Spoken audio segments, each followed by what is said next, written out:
ఆహారంతో ఆరోగ్యం లక్ష్మణ్ ఆరోగ్య గ్రామం.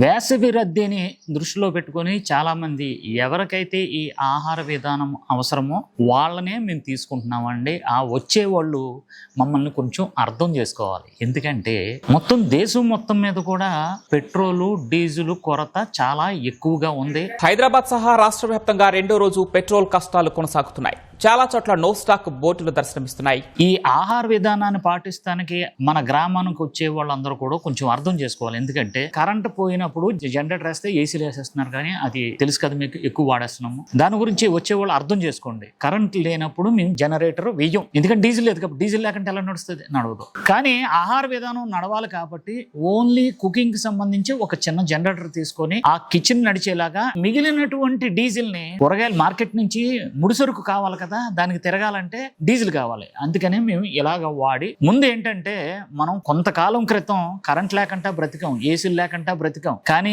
ఇప్పుడు ఈ కృత్రిమ కొరత మూలాన చాలా మంది ఇబ్బంది పడుతున్నారు. కాబట్టి మీరు కూడా అర్థం చేసుకొని మన గ్రామం ముఖ్య సందేశం ఏంటంటే మనకి దీర్ఘకాలికంగా బాధ పెడుతున్నటువంటి ఈ వ్యాధుల నుండి బయటపడటానికి ఆహారం కావాలి, నీడ కావాలి. ఈ మధ్యలో వచ్చినవన్నీ కూడా శూన్యమే. మీరు అర్థం చేసుకోండి. నేను ఆహారం ఇస్తాను, మీరు తినండి. 1 గంట 2 గంటలు కరెంట్ లేకపోయినా మీరు బాధపడద్దు. ఎందుకంటే ఎవరు కూడా భర్తీ చేయలేనటువంటిది ఈ డీజిల్ కొరత. ఓకే, ఇప్పుడు మనకి గ్యాస్ లేదండి, పొలాల మీద చేసేస్తున్నాం. మీరు నన్ను అర్థం చేసుకుంటారని కోరుకుంటూ ఆహారంతో ఆరోగ్యం లక్ష్మణ్ ఆరోగ్య గ్రామం.